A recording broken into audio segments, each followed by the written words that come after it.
the dark, I made my dreams. Permaculture flows like sweet streams. I'm the daddy with the know-how seed. Creating the world like it's meant to be. Permaculture, P-I-M-P, I'm the king. That's the love in everything. Bring a change, making it last. Join the Permaculture. Welcome to episode 316 of the Permaculture Pimpcast, where PIMP stands for Permaculture is my passion. The rhythm of nature guiding me. Turning red to green to this harmony. Permaculture, P-I-M-P, with soulful grace. In the P-I-M-P scans where we find our place. We fly the earth, one fly. Oh, yeah. This episode, as always, brought to you by Hickory Ridge Soap from TwoOldCrowsHomestead.com. Turn that simp into a pimp. Bam! Living Soil Foundation. Yeah, buddy. Raised a lot of money for Living Soil Foundation this weekend at the latest gathering. And man, do I want to give a hat tip to everybody that donated. And also my man T out there at Mountain Readiness, folks, y'all. You talk about a selfless guy. He usually does these things at a deficit, at a loss every single time. And he's so selfless that he thought of us and the work we're doing out here and to raise money for us to be able to do what we're doing right now. And I'm going to tell you where every dime of it's going, folks. Hey, doggone it. Give me 1 second. For some reason, my doggone headphones are under the wheel of this chair. Oh.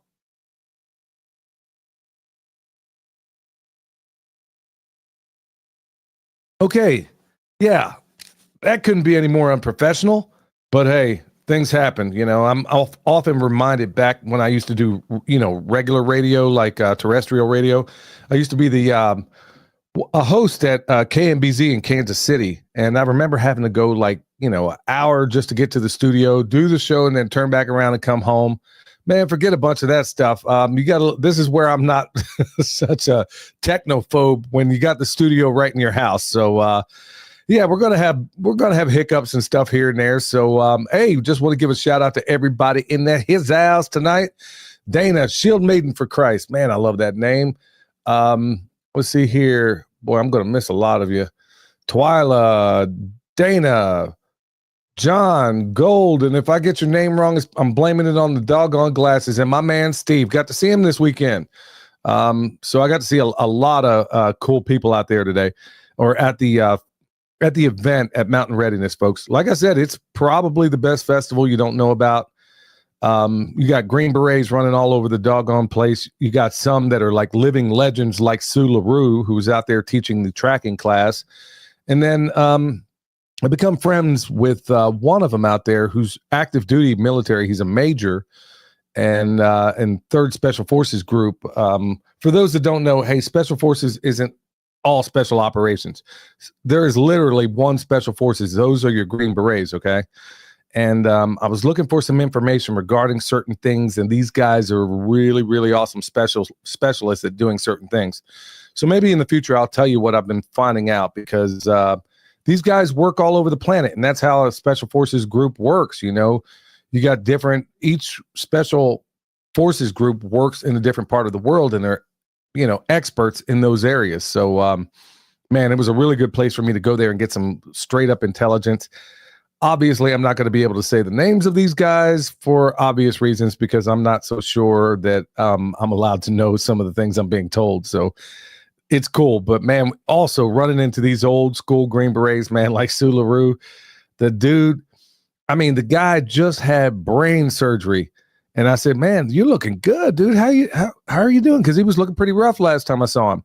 And he says, man, I'm doing good. I'm doing good. They did that brain surgery on me. Cut my head wide open, but looked in there, didn't find nothing. And I'm like, yeah, okay, you gotta love that. So these guys are as hard as woodpecker lips, man, and gals too, man. There's so many wonderful ladies out there as well. Got to hang out with Pat Miletich, got to meet him in person for the first time. He's another living legend in the mixed martial arts world, former UFC champion, probably trained more champions than anybody else. And in the UFC Hall of Fame. So he was out there teaching a hand-to-hand class, which I had to miss because Friday, Michelle was doing her 20-mile ruck march and was, doing all the preparations for that. And of course, she got through that just fine, notwithstanding a few blisters. And she's still a little bit wore out from all that. But hey, man, she's tough. She is tough. In fact, Ken from Mountainside, with Ken and Amy, he was out there. I ran into him, and we were comparing notes. Like, man, yeah, both of our wives, man, they're like their sisters, man. So they're both tough ladies, man, tough and fantastic. So you got to love that. So I'm just glad she's home. I'm glad I'm home, and man, but every single time I got to drive anywhere, folks. Am I the only one that's noticing that nobody seems to know what a passing lane is for? I know that I can't be the only person noticing this. It's like the older, maybe I'm just getting too old. I don't know. It's like everybody is like creeping in the passing lane. So anytime I drive anywhere, man, and look, I know I did a controversial show last week. I'm not going to do another one of those, but it might be because I'm just going to keep it real. I noticed that, I know this is, okay. Look, folks, I'm just going to tell you straight. Okay, in the Black community, there was this thing for a while, and it still exists. For those of you that live in urban centers or in the city, you'll notice that historically, Black people are usually the fastest people on the planet, in terms of running. So how is it they're the slowest people in crosswalks? How does that happen? And then the same thing happens on the road when 9 times out of 10, if you see a person lingering intentionally in the passing lane, you're going to see the same thing. Now, I know you see all this stuff on Twitter and everything, and you see the same kind of people involved, a bunch of, knuckle dragging hood rats, which I can't stand, and I'll make no bones about it. So if anybody's offended about it, hey, take it up with somebody else because I don't care. And since I just happen to be of the brown persuasion, nobody really gives me a whole lot of nonsense over this, but I just got to keep it real. And then every time somebody tells me it's just Black culture, no, it's a lack of culture. That's what it is. It isn't Black culture. That's not, Black culture used to be Earth, Wind, and Fire, even Run DMC. But now this hood rat garbage that I see going on every time I leave the house, it's starting to look to me. Now, I grew up in these places, folks. I know what I'm talking about. It's like it's turning out to be that good behavior is starting to become the exception. And I'm hoping that turns around. And like I've said before, it seems like this whole country seems to be topsy-turvy in so many different ways. And good behavior, good manners, even with people with their kids. I mean, that's all just seems to be something of the past. I mean, I remember growing up, man, you learn to shake a man's hand or a woman's hand. You look them in the eye. Thank you. Yes, sir. No, sir. All those things. Where did all that go? I mean, if this is the direction that America's going, man, I mean, let's collapse already. Boy, this is a heck of a way to start a show. But hey, I'm just telling you exactly. People seem to like it when I've always told you exactly how I feel. I mean, I couch my my words sometimes. But honestly, am I the only one out here saying that it's like good behavior all the way around seems to be the exception? I mean, people just don't even raise their kids anymore, or you're in a setting and all the kids are looking on their phones. I mean, and then knowing what I know about, blue light toxicity and the stuff they're doing, I mean, I guess it's no wonder that we're seeing, this avalanche of bad behavior.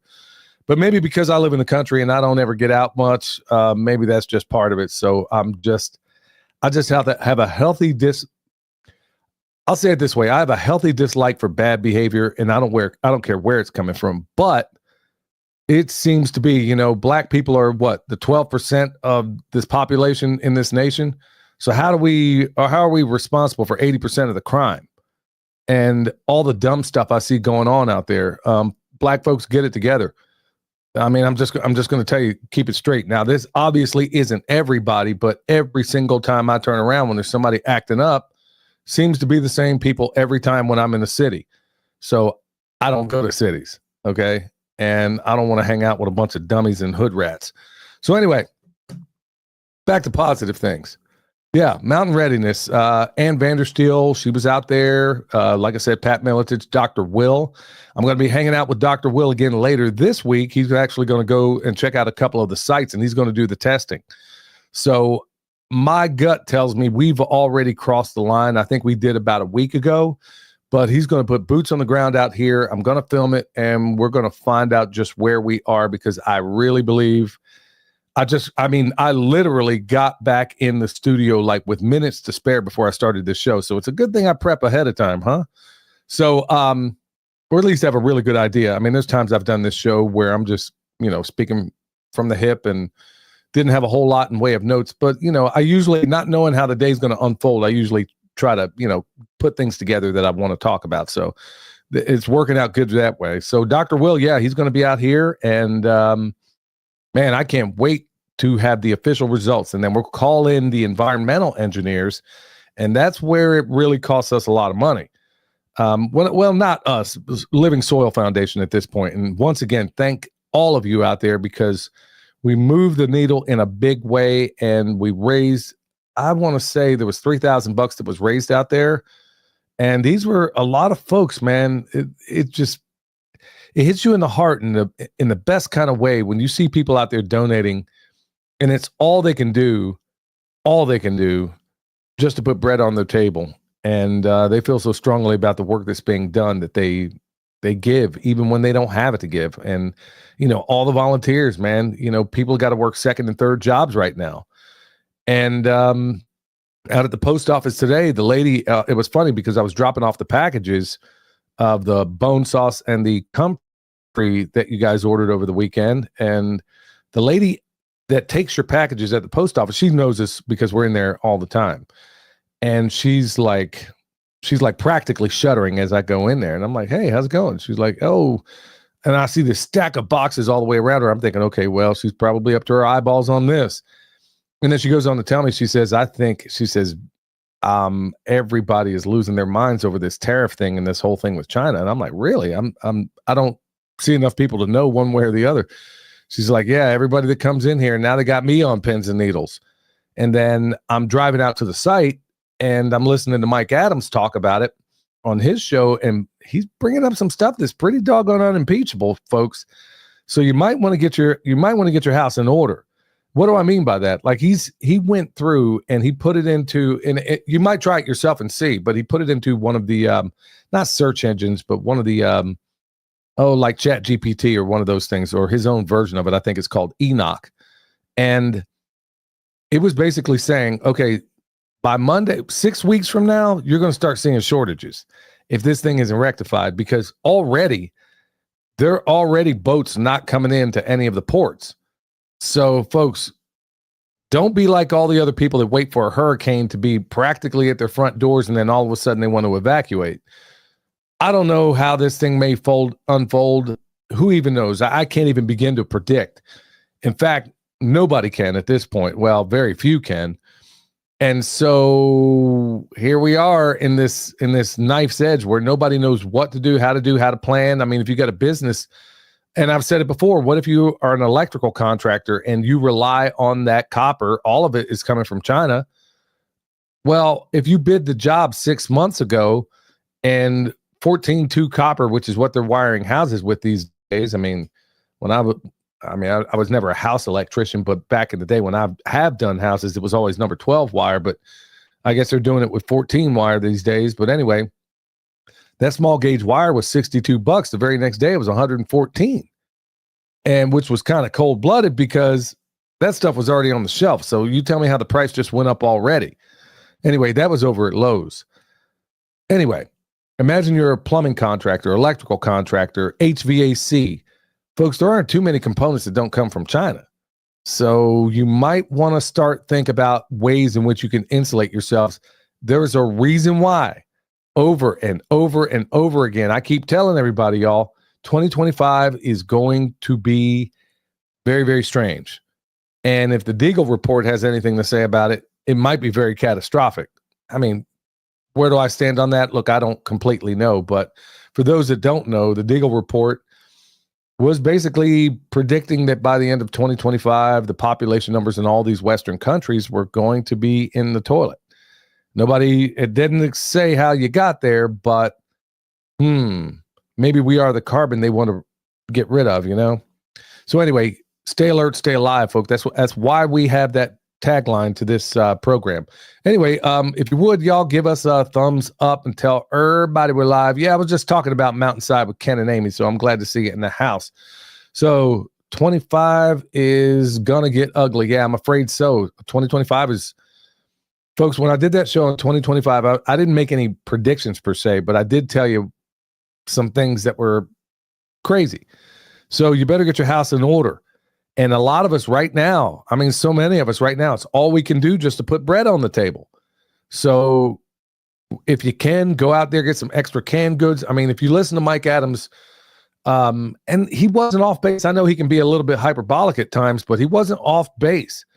His analysis, I thought, was spot on. So you're going to start seeing some weird, I mean, just think about your auto parts. Where do you think all those come from? So if you drive old vehicles like us, I mean, you better hope they stick around for a while, because I remember during COVID, I mean, there were some vehicles that were just parked up in there forever and a day because they couldn't get parts. So be thinking about all the backups that you may need. So, yeah. So stay alert, stay alive. All right. So some other things I got to do. I'm working on that compost video, as some of you may have seen on YouTube, and I'm showing you how to get that nasty stuff that comes from a mulch yard and how you can turn it around. Well, I'm in the middle of doing that right now. In fact, I got a pile that I really need to get it out of the cage. So hopefully I'll get that film tomorrow. And I'm showing you folks, even if you have to buy that stuff off the shelf, how you can turn it around in record time. It's if you want a really thorough step-by-step version of how you do it, like from start to finish without using that junk, well, then check us out on Patreon. But otherwise, right there on YouTube, I'm kind of giving you the cliff notes of how you go about doing it. So I'm doing it two different ways, obviously. One, I'm doing like a cold method, and then the other way, I'm doing a thermophilic method. So we're going to find out which one works better. We're going to find it out all together, and I think you're going to be able. So it's kind of a cool thing. If you had to buy that junk, let's just say you had to buy it. Well, you could potentially buy it if you just have one decent, or if you know somebody with some decent compost. You can make an extract out of it and take the life and put it in an aqueous form, and then put it over your new stuff, or, you know, that junk you bought, because all of it's junk as far as I'm concerned. So we're in the middle of that, and hopefully have another video out before this week is over. All right, so some unpleasant news. Had a sheep down there in the pasture, got some infection in their foot, and I had to put her down today, so that's never fun. And it was a nasty infection too. I mean, one that got away from me before we could do anything about it. So it was really, really awful. So had to put her out of her misery. And those things do happen from time to time, folks. And you got to cull those animals. I mean it. Okay, let's just theoretically say that I did have the bandwidth and the time to fix it. Okay. Guarantee it's going to happen again. Guarantee. I mean, Greg Judy taught me that one, and it was a hard lesson, but thoroughly learned. That when if they don't have babies that are legit, or they have hoof issues, or they have this, they have that, they got to go in the freezer, folks. Don't wait till they get to the point. Don't keep trying to doctor them. Just harvest them. Put them in the freezer. If they show I know some guys that cull mercilessly. If they look the wrong way, if the hoofs are the wrong color, you want to do that, folks, or you're going to have a petting zoo, or you're going to have something that always needs your attention, and you'll never be able to do anything else with your life. So if you want an efficient farm, you got to cull heavily. And sadly, that was one of the things to do today. I know folks are a little bit upset. We don't have bone sauce in stock right now. Hopefully I can get on it tomorrow. I don't really know. It's so much of that depends on the weather. All the conditions have to be right. So the fire danger isn't high right now, but, there's just so many doggone irons in the fire, so many things I got to get done. So just like everybody else this time of year, but it's just busy. So, and that's for all you folks out there that are new to this lifestyle. Let me just tell you right now, spring, early summer is always, you feel like you're just stretched entirely too thin when you do this life. And then like William was saying the last time, when the harvest comes in, you're always going to feel like there's just not enough hours in the day. And that's just what it is. I mean, that's the nature of this life. So it's feast or famine a lot of times. And when you have so many different things going on, externally and otherwise, and just the farm work alone is enough to make you go on the funny farm if you're not prepared for it. So just know that this too will pass. So just hang in there, folks. If you're new to this life, it's always going to be this way. It's just part of the season. So you do what you do. All right. So I went out there and sprayed my project today in preparedness for Dr. Will coming in. So he said we needed one more treatment. I've actually put on 2 since then. And here before too long, I'm going to show you guys what this product is. They're working on making sure they got enough stuff in stock, I made sure I bought as much of it as I possibly could, because I'm combining Dr. Will's technology with my own, and we're finding out that it is on another level. It's off the charts. I mean, his stuff works, my stuff works, but my stuff has stuff his doesn't have, and it's vice versa. See, he's using Archaea. You'll have to look that up. Or extremophiles, we can call them that. He's using extremophiles as his heavy lifters in his product, and I'm using bacteria, fungi, nematodes. He's using things that are much, much smaller than mine. Well, what we're finding out is that when you combine the two, it's on another level. It really is. So once they get everything squared away from a business standpoint, I'll be able to tell you where you go to get this stuff, and it works. It works. I've been using it for some time, and just like with the Wave Watch and everything else, folks, I don't tell you until I've taken this thing for the serious college try. I will never get on this show and tell you, hey, go out and buy this stuff. But hey, it's definitely kicking. And if you can somehow get some good compost, man, you're going to have that. Wow. It's going to be off and running. Well, lastly, on the home front, man, it's starting to get, I don't know what happened, man. It just seems like it got cold again all of a sudden. So I'm out here wearing a doggone hoodie again. And here we are in May. So it looks like it's going to get pretty cool over the next few nights here in Western North Carolina. And hopefully it's not a function of them dumping more garbage on us like they do every single day, like all over this country. Which reminds me, so they just passed that thing down in Florida. Ann Vandersteel, who just happened to be out there, a lot of them are hoping that, the chemtrails are going to come to an end in Florida, because they never got them before. Well, what they don't realize, and Dr. Jane Ruby keeps pointing it out to everybody, is that what none of them seem to realize is, and I can't remember her name, but she was on the show, and it was through her platform that I realized that the state only owns so much elevation above the ground, and then above there, it's the feds, and that's where they're spraying. Just ask Tennessee. They passed it in Tennessee, and every single time I go through Tennessee, well, they're dumping that garbage out of the plains every single day. So now all these people in Florida, a lot of movers and shakers live down in Florida, man. They have had enough of it, and now they're starting to become vocal about it. And hopefully it starts to move the needle a little bit, because now all of a sudden they're saying, okay, they passed this thing. Now, you can't be spraying over Florida. And if it continues to happen, then I think some people are going to raise some serious cane. But even, people are thinking it's a blue day when they're just spraying at night, and they're using a different formula where it makes it a little more, the sky isn't blue. It's like almost blue, and they're still spraying at night. You can just go out and take a look. So, yeah, Linda's saying, yeah, right there in Central Texas. And yep, they fly over the house right into Tennessee. That's what Mountainside with Ken and Amy's saying. So hopefully, the only good I can see coming out, well, not the only good, is that another state is recognizing this garbage is happening.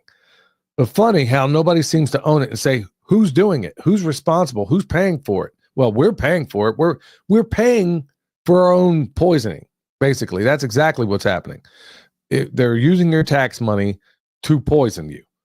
And by and large, most people in the United States of amnesia couldn't care less. But hopefully this starts to move the needle, because Florida did it. There was a lady I met at the Barbara O'Neill event, and she was wanting to get me on board. Hey, if you're listening, by the way, reach out to me. I'll do everything I can to blow the whistle on this stuff. I'm sick and tired of spending all the effort I do and all the other people listening out here to grow and produce the very best there is that I know how to do, only to have it poisoned by this junk that's falling from the sky. And if you think that, oh, I got a high tunnel, I'm safe. Folks, there's nanoparticles. Okay, every time that wind blows, it's pulling it right through your high tunnel. Every time your high tunnel, if you got a high tunnel, I guarantee it needs to breathe. So it's pulling that air in from the outside, and guess where it's going? Your screen ain't big enough to hold this stuff back. So we're doing the best we can, and we're going to keep trying to shine the light on it. Dane Wigington, and by the way, you're seeing this latest narrative, and then I'll move on. But I got to tell you this: you'll see in this latest narrative, and it was from people like RFK Jr., Alex Jones. Even Mike Adams to a certain extent. Well, a month ago, Dane Wigington called me up. If you don't know who he is, it's geoengineeringwatch.org, probably the foremost expert of geoengineering on the planet. And he's a friend of mine. We've become friends. And so Dane calls from time to time, and he told me about a month, maybe a month and a half ago, he says, watch, I guarantee you the next narrative is going to be is that they're putting it in the jet fuel, that all you're seeing is just residue of jet fuel. And then the second he said it, that he started to qualify by his explanation, and I already was thinking what he was saying. I said, he says, now, first of all, aluminum melts at 2,500 degrees. Those engines run at 3,500 degrees. How are these aluminum particles and all these other particles that we're finding and testing, how are they remaining intact going through the freaking engine? I'm not saying they're not doing part of it that way, but we have we see the nozzles on the plane dumping the stuff. Go watch the dimming. It's out there. What in the world are they spraying? They got so much video evidence of it. And then he told me this a month ago. And then not long afterwards, all of a sudden you hear Alex Jones, that bought and paid for shill. And then you hear all the others claiming the very same. And then Dane called me up again like 4 days ago. And he said, what did I tell you? I told you it was coming. So that's what the latest narrative is, because now it'll seem as if it's less harmless if it's just going through an engine. No, folks, that's not what's happening. Most of this stuff is coming from nozzles, okay? Most of it is. And if you watch those documentaries, you'll see exactly what I'm talking about. I had a really awesome conversation with an airline pilot this last weekend, by the way. Want to give a shout out to Brian. It was a joy to meet you. And can't wait to see you again, my man. And so many of the other folks that were out there too. It was a real pleasure to be there, hang out, and teach people a little bit about what we do. So, Redemption Shield. 10% off with promo code PERMA. Look, y'all, every time I do this, you know me. I'm G'd up from the feet up, and that means grounded. So if you need anything from Redemption Shield, PERMA will get you 10% off. And don't forget about Wave Watch, Billy 100. Yeah, folks were, it was funny because when I was out at that Mountain Readiness Expo this last weekend, folks were saying, you really do wear that thing, don't you? I'm like, absolutely. Every time I leave the house, for the most part, you will see it on my arm. Thank you so much, Linda. Every time I leave this house, that Wave Watch is on my arm because it has so many awesome settings. And as I said a moment ago, when you put me in public, I mean, generally, I don't do well. And so I start getting this anxiety. I know that it's something I'm working on. I'm absolutely working on. I get this anxiety in certain places because I live so isolated and I don't often interact with a whole lot of people.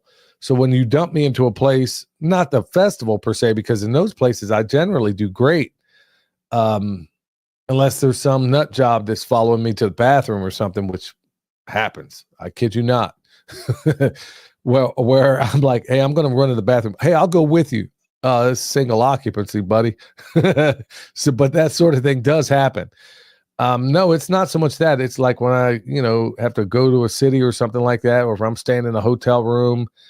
I mean, I'm maybe a little too comfortable. Maybe I just need to get outside of my box a little bit because maybe that's the problem.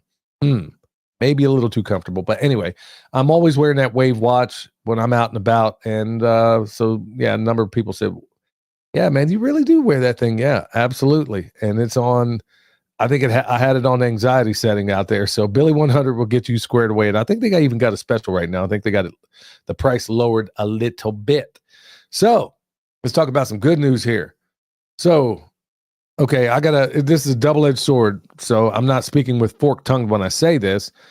Mass protests erupt across China as Trump tariffs trigger economic crisis. So this is, I really don't know how to feel about some of this stuff. I don't want to see anybody suffer, but at the same time, I mean, I'm more worried about Americans suffering because, you know what? Let's think about China for a minute, folks. Everybody wants to talk about the Holocaust, but they never talk about the Holodomor, which way more people were killed. Nobody ever talks about what Mao Zedong, at the behest of our government, because we put him in there. It was Chiang Kai-shek, and then we kicked him out so we could put in Mao Zedong. And Chairman Mao killed anywhere between 80 to 121 or 120 million people in China. Those are conservative numbers. 80 to 120 million. And nobody even knows. How do you murder that many people that you can have a gap that wide? I don't know. But the point being, the Chinese Communist Party, where's the Holocaust Museum for these folks? Or the ones in the Holodomor? How about the ones that, Pol Pot killed a third of his own population in Cambodia? A third. Where's the museums for all these folks? But I digress. My point being is that and don't think for a minute that our CIA isn't over there, fomenting some kind of rebellion. If it means it kicks out the Communist Chinese Party, man, more power to them. I think this is coming down to a war of which population can deal with the suffering worse. Now, if you ask my opinion, look, people will turn over all of Louisiana that day that the EBT cards weren't working down in New Orleans. So what do you think is going to happen if we ain't got food or whatever? Most of the bacon in the store, believe it or not, comes from China. What do you think is going to happen if all of a sudden, I think it's coming down to which population is going to burn stuff down first. And it wouldn't shock me none that as we're putting the squeeze on, you better believe the Central Intelligence Agency is over there trying to foment riots and everything else. So I think this is going to come down to which population can endure the hardship the most. Clearly, without a doubt, Chinese are not like Americans, man. That's why so many expats go to places in South America, because they don't have as far to fall. People, I just saw, in fact, it was on Twitter earlier today. Some black lady was in the middle of a restaurant just tossing the place upside down because I guess they forgot to put cheese on their sandwich. Okay, you got people that will do that. What do you think these hood rats will do? All of a sudden, they don't have whatever coming in. You name it. It's going to get stupid. But if I'm looking on the positive here, I'm like, man, if they take these people in the CCP and all of a sudden turn Tiananmen Square on its head and those people are getting run over by tanks, you ain't going to catch me crying. I guarantee. So I suspect that might be what's going on, because honestly, wow, if you could turn China from being communist, but also you have a very compliant people in a lot of Asian countries. These people are not like people in Thailand, man, where, you got some of the baddest, nobody's ever conquered Thailand. Thai boxing, these are the toughest people in the planet outside of Brazilians. But anyway, I'm talking as a general population. There's a reason why Thailand has never been conquered, okay? They got this martial culture, and they can put up with some suffering. Well, the same thing with the Chinese people. But if the CCP goes away, you're not going to catch me crying about that. And like I said, if it goes Tiananmen Square in reverse, I'm definitely not going to cry over that. So I wonder what these people would do. And then typical, you can't go in there and give anybody freedom. History proves that can't happen. But if people fight their own revolution and they make things work, then more power to them. So maybe some heads will start rolling in the CCP. And, they're over there like harvesting organs and everything else. I'm sure that's where Dick Cheney got his new heart. The Falun Gong and all the other Uyghurs, man, all the stuff, the mobile execution vans. All this other stuff that goes on over there. But yeah. So I probably spent too much time on that. But folks, if it turns out for the good, then I'm not going to complain. All right, so here's another good one. Black cumin seed oil in traditional and cultural traditions, stories from around the world. Well, basically, black seed oil is what it is. I don't know how many people use it out there, but I use it every single time with all the stuff they're dumping from the clouds, all the stuff that, I don't know. You get the sniffles or whatever, man, that stuff really does a number on it. It'll knock it out. So I always keep some in the cabinet. Well, at least Michelle does. And she's used it on the sheep before, and I think she still does from time to time. But black seed oil is another one of those things that goes especially well. It was one of the go-tos during COVID too, when people were in a bad way. So you might want to make sure you have a little bit of that around. So RFK Jr., I've been highly critical of him, but RFK Jr. accuses the Biden administration of enabling child trafficking. How is this not on every single news station all over the United States of amnesia? I mean, when I heard it, I had to back it up, and I'm like, whoa, is this really happening? That's exactly what happened, folks. And then you had the White House press secretary today put out something on a tweet that's going viral right now, talking about Hillary Clinton and all these other, Fauci and all the rest of them, get used to life at Alcatraz.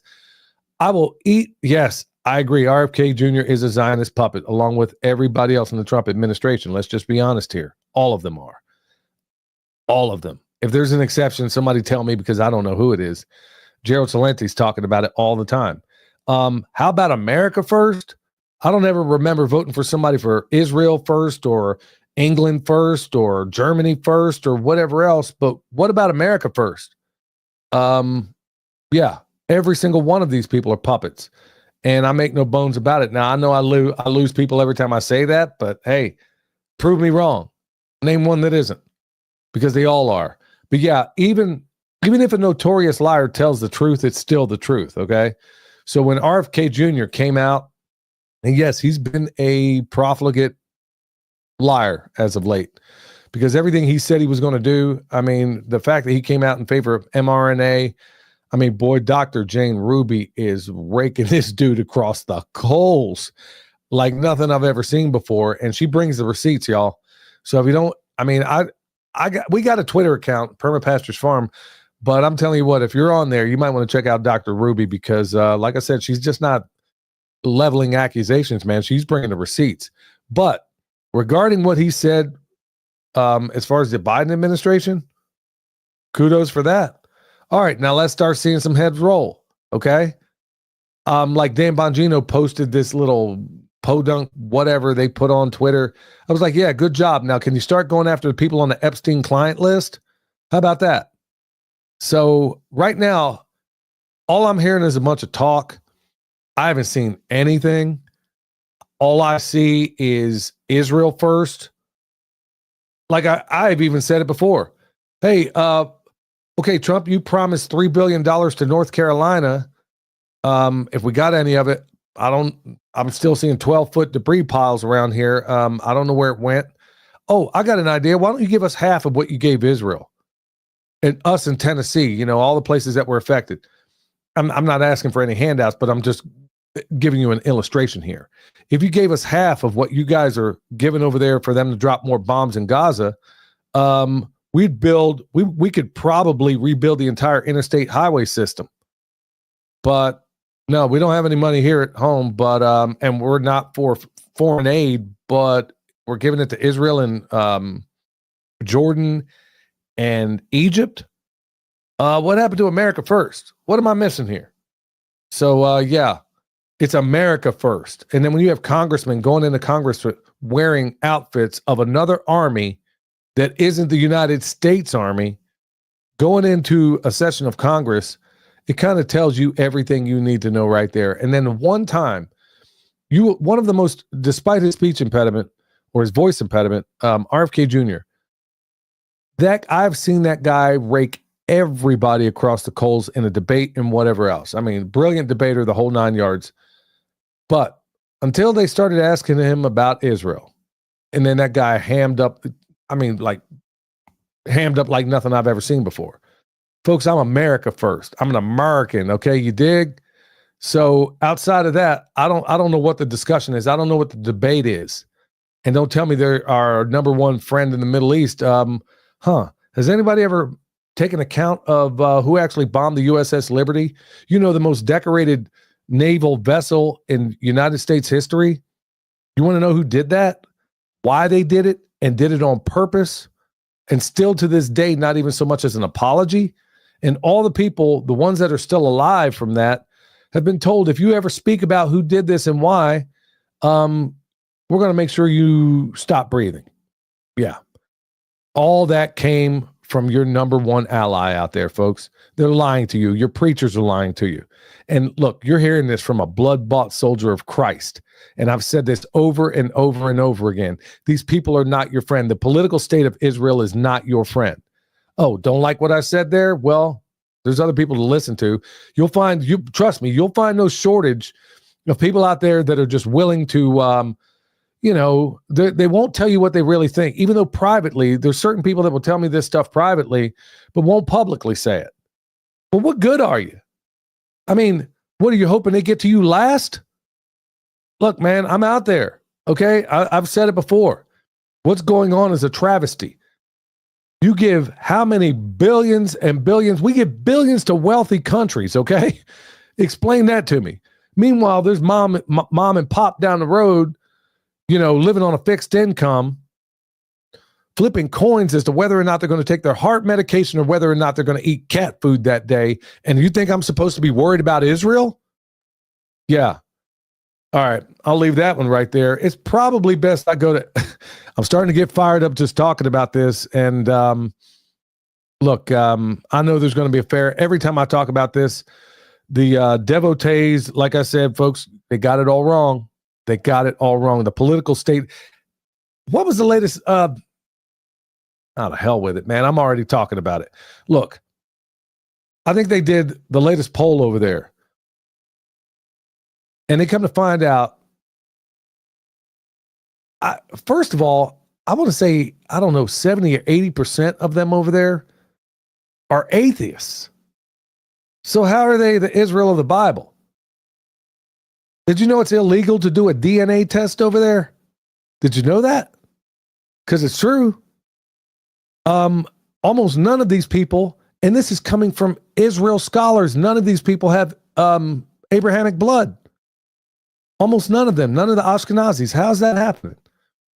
And we're supposed to get our kids all set up, join the military. If anything, I would encourage everybody, and you're hearing this from a former soldier, I would encourage everybody to boycott military service. In fact, some of the people I was talking to, they are getting out right now. These are some of them.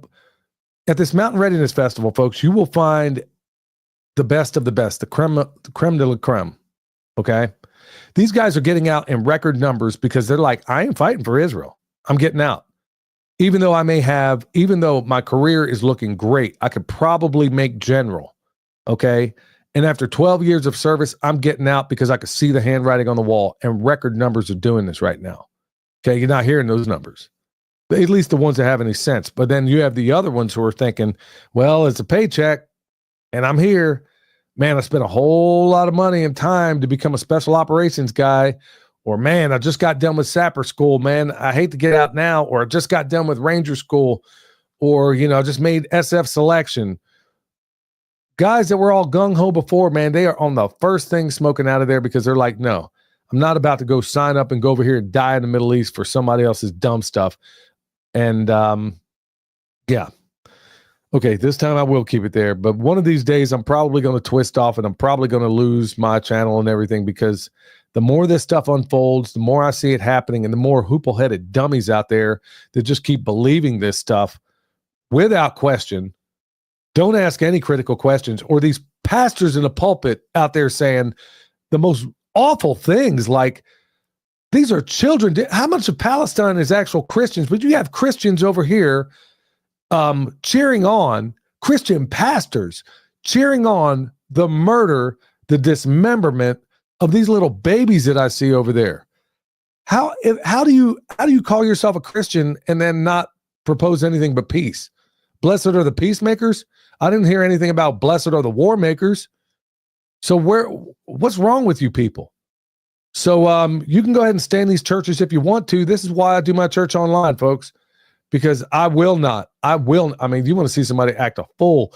Let me be in the church and some preacher starts saying this, kill them all, let God sort them out. That's the kind of nonsense that's happening right now. I'm not going to be a part of it. And there's a record number of soldiers right now. The ones that have sense, they're getting out because they're like, I'm not going over here to die for this. Ain't going to happen. And it's bad enough that we've already suffered enough in wars where, just like Henry Kissinger said, former Secretary of State, National Security Advisor Henry Kissinger. He was quoted as saying, military men are big, stupid animals that should be used as tools for foreign policy, and people in this government actually saw him as a hero. Are you kidding me? Yeah, what a complete Nazi. Yeah, he was a Nazi. So anyway, we're going to go over to my man, Eric Sider. Hey, Eric Sider here with your Pimpcast tip of the day. Today's tip, new ethical nations. While most of permaculture focuses on building new landscapes and regenerating forests, we must also use this information to cause social and economic change. Our current systems invest in destructive, abusive undertakings, so we have to develop strategies counter to this. We are trying to grow systems that repair the earth, and our groups need to focus on achieving primary production, systems management, domestic nutrition, and economic viability in a global network of small, manageable arrangements. We have access to all we need for true wealth: clean food, nurturing environment, efficient shelters, real community, without the constraints of the economic power structure. From this foundation, we need to define problems and solve them locally, sharing that information for the benefit of all. This is the start of how we change. There must be a common responsibility for nature and other people, as well as a realization that exploitive gains come at the expense of others. Our working lives can't be dedicated to destructive purposes, while our personal lives seek to have social and environmental responsibility. In other words, we can't teach one way of living, but live working towards another. This means we have to learn integrated systems framework, acknowledging the distant effects of our actions at home and work. In a large web of small systems, this strategy is possible, and we can access all we need. The best route to security is via teaching strategies, ethics, and resource management while allowing people ample leisure time for a cultured life. The United Nations is not actually representative of the majority of people or true nations, as it represses the voice of those aspiring to a common ethic and similar culture rather than being tied together by a landmass. If our goal is to repair the earth, strive for peace, and direct our capital to these ends, then there are thousands of organizations working towards these goals. Millions and millions of people, outnumbering political parties or oppressive groups, want peace, a clean environment, an end to malnutrition, and the termination of oppression. We don't need a world center for this, wrought with power blocks and administrative inefficiencies. Instead, we can create a global nation acting under the same creed. Actions are guided by ethics. You can find me on YouTube and Instagram at Eric Sider. And if you're in need of permaculture t-shirts or remote permaculture consultation and design, head over to ericsider.com. And for those in the Sacramento area, check out my permaculture community group, permaculturefairoaks.org. That's my dog right there. Major Ken says, interesting. I saw Billy this weekend in Mountain Readiness, but he can't read chat. Weird. No, I can see the chat barely with these glasses on. So they're blue light blockers, and it's on the screen, but it's tough to do with these glasses. So if I can kind of focus on it for a minute, then I can bring it in. And speaking of chat, man, you guys got a lot of great comments out there. Yeah, that's the one downside when you host a show by yourself. You can't really kind of get into the chat as much as I'd like. But yeah, Steve, the best way to kneecap the money changers, bam, there you go. The best way to kneecap the money changers is to remove all net worth from the system. Land, gold, silver, tangibles. That's what I'm talking about. And yes, nobody knows that better than Steve. So we talk about it. Steve's one of the few guys out there. And I need to correct because I said, Steve got with me too. He says, and he's right. You know, we've talked about this many times where, you know, I said, man, why is it all the people that are into Bitcoin or, you know, that are all about Bitcoin, all about gold, all about silver, none of these people grow any food? And he's like, hey, you didn't get that one right, bro. And he's like, he's right. Steve's the exception. But yeah, a lot of you folks out there that are into, if you're too myopic in your preparedness, yeah, I mean, it's good to have some silver. I mean, that's how I roll. Just like Steve. I mean, that's exactly how we roll around here. It's intangible things you can touch. I know people are into Bitcoin and stuff like that. Well, I don't know that I'm ever going to be comfortable with that because you can't touch it. What if you had an EMP? What if, I mean, there's a whole lot of what ifs out there. And I know all the arguments for and against it, but man, at the end of the day, gold and silver, God's money, you know, that's what I'm using. So anyway, that's the way I roll. Just checking. Everybody's got to hang together. That's right, Major Ken. All right, so check this out. I got an email, and I thought it would make a pretty good show topic. Let me see if I can pull it up right quick. Hopefully, I have no hiccups here, because I thought it might, in light of what we're doing. Look, I'm not going to be able to pull it up right now. I mean, folks, I get so many doggone emails a day, and then they just cycle through. So I'm just going to kind of convey.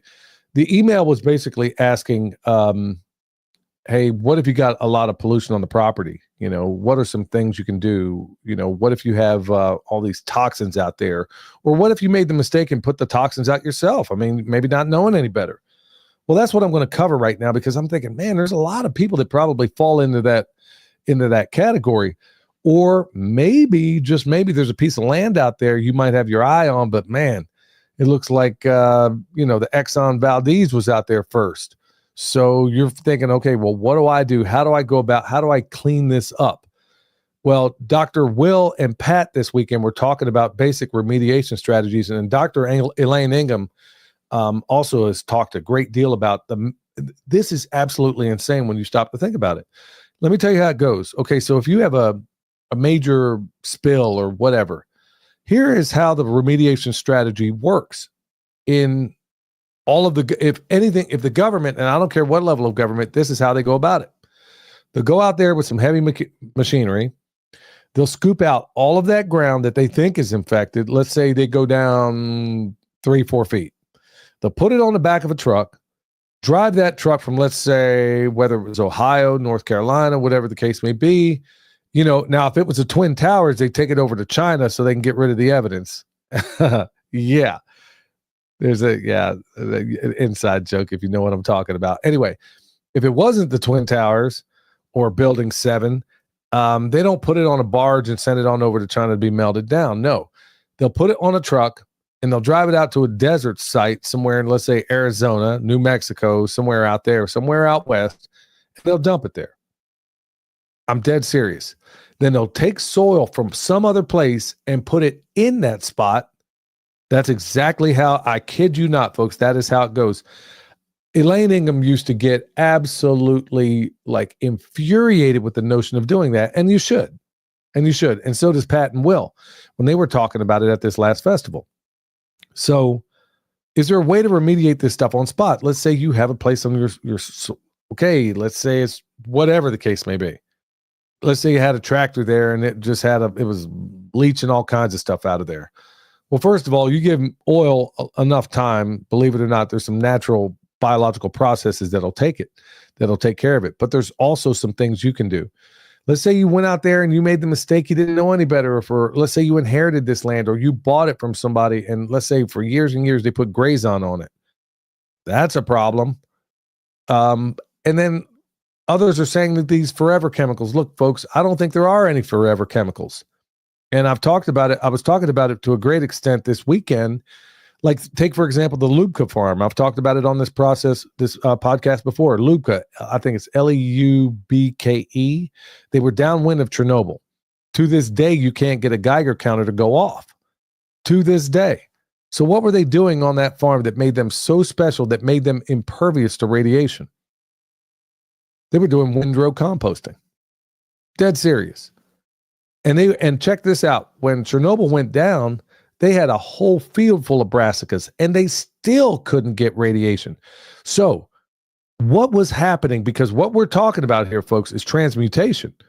So you're telling me radiation 360 degrees all the way around this farm, but this farm from that time until today is still unaffected. I mean, people think I'm crazy. Go do the research on it. Absolutely unaffected. Yeah, so they were doing, I'm wondering what all this chomping around was in this room. I realized Michelle's dog's in here. So anyway, this windrow composting. So we have to assume then, and don't count on mainstream science to figure this out. You would think that every scientist, every soil scientist in the world would have been over there to examine this place and find out what was so special about this farm. Well, through these biological processes, we know that so many of these things can be transmuted. Okay. And we know that if you give it enough time, that no, I can't say we know transmutation is happening. I don't know what other conclusion you can, if you have one thing that comes in and it leaves something else, something happened. I'm going to call that transmutation. Okay. I don't have a better word for it. I don't know what you call it, but the radiation's coming in, but it ain't sticking. It ain't working. It ain't happening on there. So it tells us that we do have solutions for these so-called forever chemicals and situations.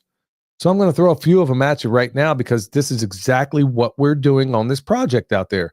Now, to give you a basis of understanding, is that on this project out there by the river, when we did 3 different tests, basically confirmed that there was some sort of nuclear whatever going on over there.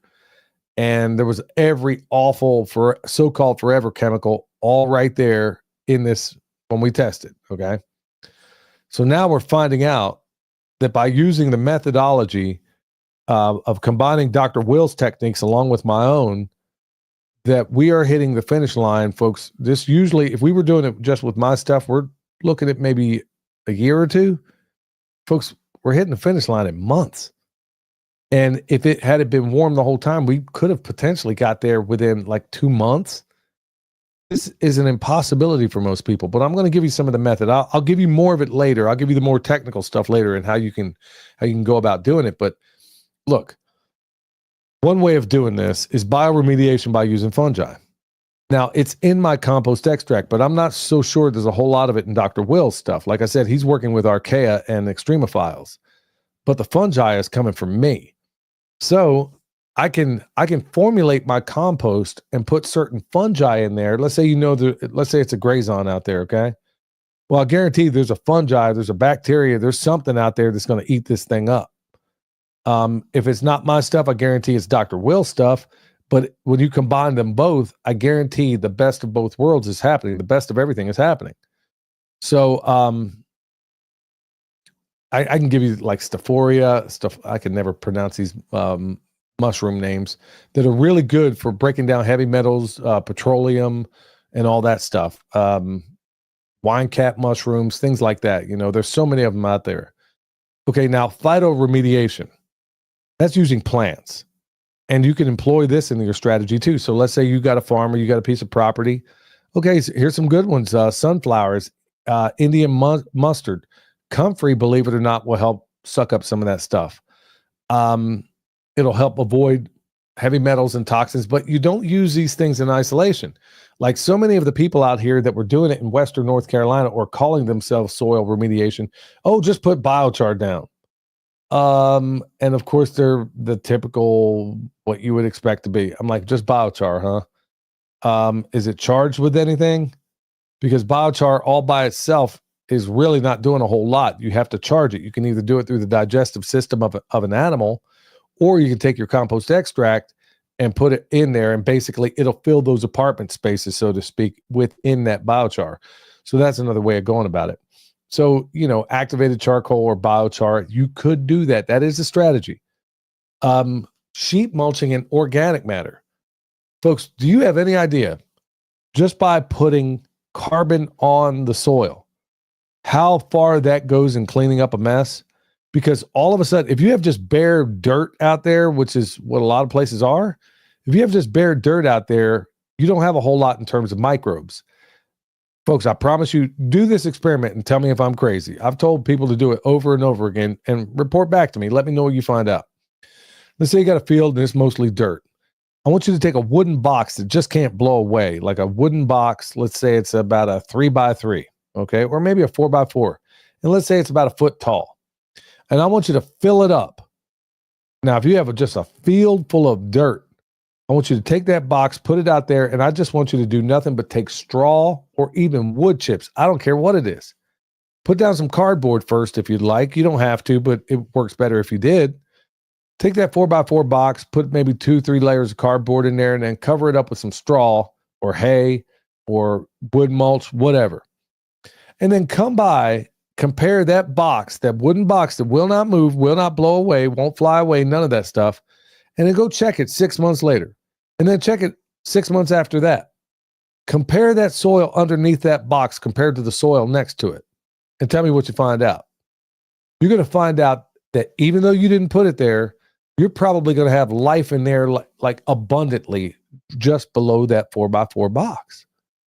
So it goes to show you that when you put carbon on the soil, this is why when you graze your animals, you don't let them eat it plumb down to the ground, because when the sun comes back out, it's going to scorch that ground, and all your beneficial microbes, they're either going to go away, or they're going to get killed, or they're going to go deep.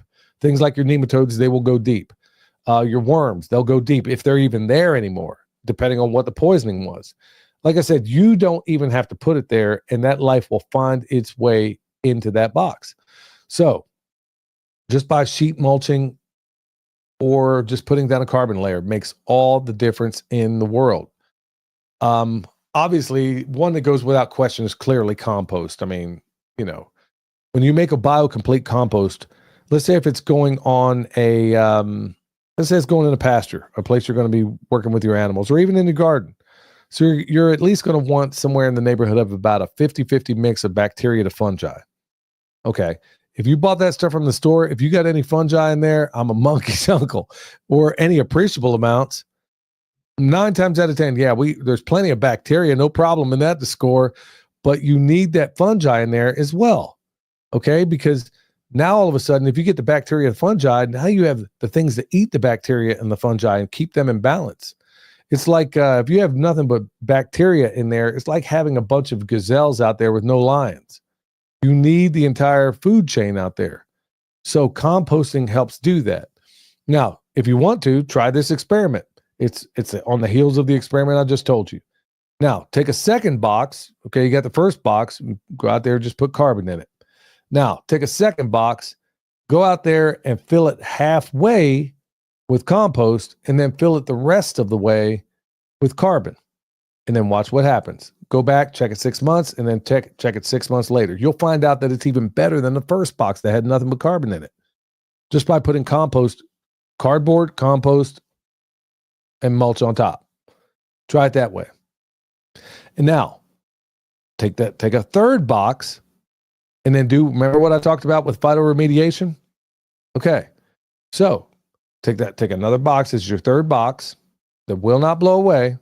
Put down your cardboard, compost, carbon, and then plant some sunflowers in that box and look at that soil. Which one do you think is going to be better? So each one, this is why I'm saying none of this stuff should be done in isolation. Everybody wants a panacea. They want a 1-2 punch that's going to get you to the finish line. No, it's a collection of all these things. And that's exactly what we're doing on this site. So there's a combination of phytoremediation, it's all bioremediation, but when you get down to brass tacks, we're employing all of it, using fast carbon pathways and all these other things that we want to use out here to get that life back in the soil. Because once the life kicks off, unless you do something stupid, it won't ever go away. That's the beauty of being able to do this, because once you get your soil up to snuff, unless you do, and okay, so somebody's going to say, well, what's something stupid? Okay, putting Grazon back out there, putting dewormer, giving your animals dewormer. Yeah, it's okay to don't give it to your livestock, but maybe to your dogs or whatever if they need it. But outside of that, you are killing the life in the soil. Giving your animals, your livestock dewormer is like getting rid of all of the lions in the savannah, because you're getting rid of your worms. Those are some of your top predators in that soil. So, other things you can do, reed beds, vermicompost, you can even employ that. So if you want to kick it up even more, okay, take a fourth box. Okay, put raw manure down first. Raw. It could just come right out. Put that down first. Then put down your cardboard. Now put down some vermicompost. Then put down your regular compost. Now cover it up with some wood mulch, and then grow your stuff out of that, and then find out what happens. You see I think you see the picture I'm painting here, right, folks? So you don't want to take one dog to the hunt. You want to take them all to the hunt. Now, you could theoretically use Dr. Will's product, and yeah, it's going to eat that stuff up. But why? Why would you want to do that? Because you're going to be right back at square one here before long if you don't have a ground cover in. You need to cover it. Nature is modest. She likes to wear clothes, okay? So you want to employ all these different things. So if you have if you have a problem on your property, these are some of the strategies that you can go and use if you think, oh, you know what, it might be a clever way of you buying a piece of land that maybe nobody else wants. Maybe they just denuded the soil and they destroyed it. Well, that's of no consequence to me because I know that no matter how bad it is, I know that I can bring it back. That's why I'm able to buy land for very little money down. This is how you could too if you learn these things, folks. Like I said, just try these little experiments. Go out here and give it a shot. Tell me if I'm crazy. Just take a box and put wood chips in it. Go back and check it 6 months and then 6 months after that and tell me what happens. You're going to find out that there was life in there, and the life couldn't be there if the soil is still polluted. So it's so incredible how God put all this stuff in motion, and all you have to do is put the right pieces in place. It is really, really that simple, folks. And then, of course, obviously cover cropping. I mean, if you can do that, chop and drop, once you get that life in there, folks, strategic, placement of trees and stuff like that, it's going to help cool the soil. If you can bring all this stuff together, folks, you will be shocked at how quickly things can turn around, even in a bad place on your property, whether it was you whether you're the culprit and you didn't know any better. Maybe you didn't know how to run animals and you got way too much compaction out there. Okay, maybe you need to thin the herd for a little while and let that grass grow up a little bit. Let them, learn a little bit of management, grazing management strategies and stuff like that. Get a subscription to Stockman Grass Farmer, best magazine out there regarding, I mean, it's a small little publication, inexpensive, but man, it's packed with so much awesome information in there. So things like that, folks, I mean, it can really make all the difference in turning your land around if you have some serious problems out there. So, and to me, it's fun. I mean, that's what makes me enjoy doing the work I love so much, because knowing that this thing was a complete mess, and just through good management, we're able to turn it around. And that's what we're doing right now by the river where all that pollution was. And we're going to shock the world because they're telling us these chemicals can't exist out there. So guess what? As soon as Dr. Will comes out, he gives the okay. We'll call in the engineers, spend another pile of money to get those guys back out here, but then go get some lab results confirming that we've crossed the finish line. And then there's going to be some people out there eating some crow. And hopefully we will have a decentralized way of getting across the finish line in polluted areas that everybody can use. We already have it down. We already feel like we have it down, but I want to make sure all the ducks are in a row, make sure we have all the testing out there, because guess what? It sure is funny that when Mountain True and the local government around here says, oh, it's not that bad, it's all clear, everybody believes them. But the second I come out and Bear comes out and Dr. Will comes out, and we doing a show talking about just how polluted it is around here, they want my lab results, but you don't ask for them.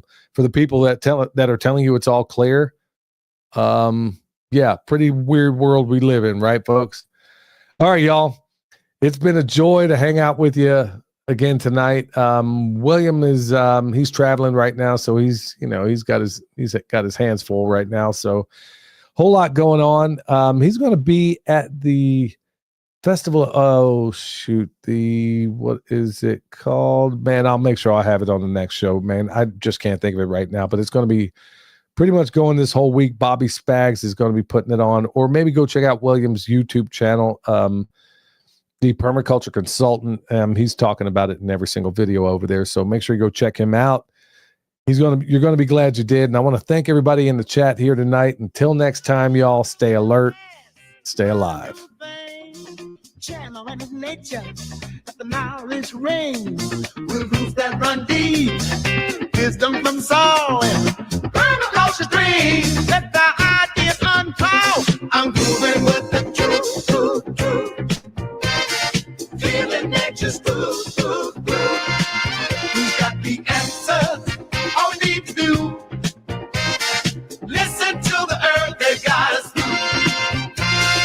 Let's see the shame.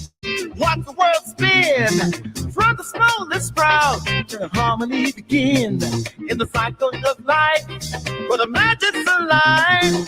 Tune it to